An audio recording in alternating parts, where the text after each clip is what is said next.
Hello viewers, কেমন আছেন সবাই? যাযাবর এক্সট্রিমের নতুন একটি ভিডিওতে আপনাদের সকলকে স্বাগতম। ছোটবেলা থেকেই শুনে আসছি আমরা নাকি মাছে ভাতে বাঙালি, কিন্তু দিন দিন নদ নদী খাল বিল কমে যাওয়ায় কমে যাচ্ছে মাছের উৎস, এবং সেই সাথে আমরাও যেন ভুলতে বসেছি আমরা যে মাছে ভাতে বাঙালি। একটা সময় ছিল যখন বাংলাদেশের নদ নদী খাল বিল এবং হাওরে পাওয়া যেত প্রচুর পরিমাণে দেশি ছোট ও বড় মাছ, কিন্তু দিন দিন নগরায়নের ফলে শহরবাসী হয়তো সেই মাছগুলোর কথা ভুলেই যাচ্ছে। এখন হয়তো অনেকেই আছে যারা আমাদের খাল বিল বা হাওরে পাওয়া ছোট ছোট মাছগুলো চিনতে পারবে না। এই অবস্থায় যদি আমাদের খাল বিল বা হাওরে পাওয়া ছোট ছোট দেশীয় মাছগুলো খুব ভালোভাবে ধুয়ে পরিষ্কার করে এবং খাঁটি সরিষার তেল দিয়ে ভেজে আপনাকে খেতে দেয়, তাহলে কেমন হয় ব্যাপারটা একটু ভেবে দেখুন তো। মাছ নিয়েই যেহেতু কথা হচ্ছে, তাই আজ আপনাদেরকে নিয়ে যাব গাজীপুর জেলার অন্তর্গত কালীগঞ্জ উপজেলার মধ্যবর্তী আওড়াখালী নামক স্থানে অবস্থিত ভাই ভাই মাছের হোটেল এবং রেস্টুরেন্টে।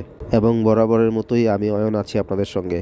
গাজীপুর সহ বাংলাদেশের বিভিন্ন প্রান্ত হতে মাছ খেতে ভালোবাসে এমন হাজারো মানুষ প্রতিদিন এই হোটেলে সুস্বাদু ও তাজা মাছ খাওয়ার জন্য ছুটে চলে আসে। ভিউয়ার্স, আমরা কথা বলতে বলতে চলে এলাম আমাদের কাঙ্ক্ষিত সেই ভাইরাল ভাই ভাই মাছের হোটেল অ্যান্ড রেস্টুরেন্টে। কিভাবে যাবেন ভাইরাল এই মাছের রেস্টুরেন্টে? বাই রোডে আসলে প্রথমে গাজীপুর থেকে জয়দেবপুর এবং জয়দেবপুর থেকে লোকাল বা রিজার্ভ সিএনজি যোগে সরাসরি চলে আসতে পারেন এই রেস্টুরেন্টে। এছাড়াও যদি কেউ মোটরসাইকেল অথবা ব্যক্তিগত গাড়ি নিয়ে আসতে চান, সেক্ষেত্রে একইভাবে প্রথমে তাকে জয়দেবপুর আসতে হবে এবং জয়দেবপুরের ভেতর দিয়ে মার্তা নামক গ্রামটি পার হয়ে আওড়াখালীতে অবস্থিত এই ভাইরাল রেস্টুরেন্টে আসতে পারবেন। চলুন শুরুতেই তাদের রান্নাঘরটি ঘুরে আসি। ভিউয়ার্স, এই হলো তাদের রান্নাঘর। দেখুন কত বড় বড় চুলা। এই চুলাগুলো সর্বক্ষণ জ্বলন্ত অবস্থায় থাকে। তাদের কথা অনুযায়ী সকাল 7টা থেকে রাত 2টা পর্যন্ত তাদের কন্টিনিউয়াসলি এই চুলাগুলো রানিং থাকে এবং মাছ প্রেমীদের আনাগোনা থাকে। রান্নাঘরে প্রবেশের পর আমরা দেখতে পেলাম একটি চুলাতে চিংড়ি মাছ ভাজা হচ্ছে এবং অপর একটি চুলাতে শিং মাছ ভাজা হচ্ছে। তার পাশেই রাখা অন্য একটি চুলাতে ভাত রান্না করা হচ্ছে। তার ঠিক অপর দিকেই একটি খাবার রাখার সেলফ রয়েছে, যার মধ্যে আগে থেকে ভেজে রাখা মাছগুলো খুব সুন্দরভাবে সাজানো রয়েছে। মাছ ভাজা দেখতে দেখতে নিজেরও ইচ্ছা হলো একটু মাছ ভাজার জন্য এবং একটু নাড়াচাড়া করে নিজের শখটাও পূরণ করে নিলাম।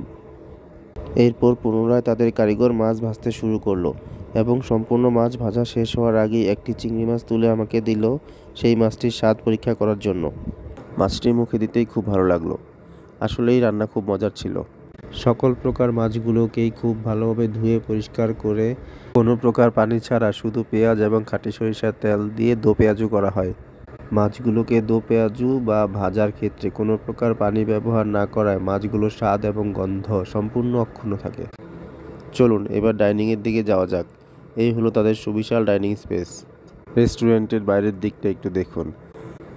সম্পূর্ণ গ্রামীণ পরিবেশ, চারিদিকে সবুজে ঘেরা এবং প্রকৃতি খুবই শান্ত। এই পাশে আরেকটি ঘর রয়েছে যেখান থেকে খাবার পরিবেশন করা হয়। আমরা মোট 8 জন গিয়েছিলাম। 15 থেকে 20 জন একত্রে বসতে পারবে এইরকম একটি বড় টেবিলে আমরা সবাই বসলাম। এর মধ্যেই আমাদের খাবার চলে এসেছে এবং খাবার শুরুতেই আমাদেরকে ওই চিংড়ি মাছগুলোই দিল যেগুলো আমরা এসে ভাজতে দেখেছি। এই হলো সেই ভাজা চিংড়ি মাছ। যদিও আমি একটু বড় সাইজের মাছটাই নিয়েছি। বেশিরভাগ ক্ষেত্রে চিংড়ি মাছের সাইজগুলো এর থেকে একটু ছোট আকারের হয়ে থাকে। আমরা খাওয়া শুরু করে দিলাম এবং তারা একটার পর একটা মাছ ভাজা নিয়ে আসতে থাকলো। এটা হলো ছোট আকৃতির বাইন মাছ ভাজা। এরপর আসলো বুত্তম মাছ এবং ছোট বাইলা মাছ। এরপর আসলো পাঁচমিশালি মাছ, যেখানে রয়েছে দেশি পুঁটি মাছ, কলসে মাছ এবং চান্দা মাছ। এরপর এলো পাবদা মাছ ভাজা।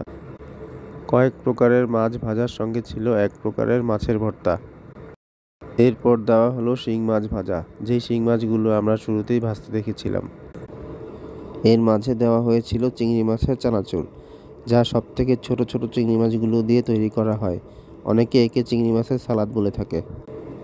এবং সবশেষে আরও এক প্রকার পাঁচমিশালি মাছ দেওয়া হলো, যেখানে ছিল হাওরের পরিষ্কার পানিতে পাওয়া কাইক্কা মাছ, বাইলা মাছ, বাইন মাছ, পুঁটি মাছ, চিংড়ি মাছ, শিং মাছ, এছাড়াও আরও কয়েক প্রকারের ছোট দেশীয় মাছ। আমাদের খাবার শেষ করার পরে এইখানকার ম্যানেজারের দায়িত্বে যিনি আছেন বা মালিক পক্ষের 2 ভাইয়ের মধ্যে এক ভাই, তার সঙ্গে আমরা কথা বললাম। আসসালামু আলাইকুম। আমাদের কালীগঞ্জ থানা জাঙ্গাল ইউনিয়ন বাই বাই রেস্টুরেন্টের মধ্যে অনেক দূর দূরান্ত থেকে লোক আসে দেশীয় কোনো মাছ খাচ্ছে।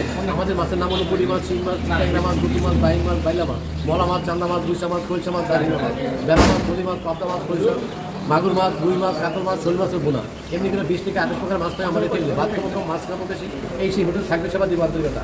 আর আমাদের দেশীয় মাছের খাওয়ার জন্য বিভিন্ন জেলা থেকে লোক আছে। আপনারাও যারা দেখতেছেন এই ভিডিওটা সকালে দাওয়াত করে আসেন। আসসালামু আলাইকুম।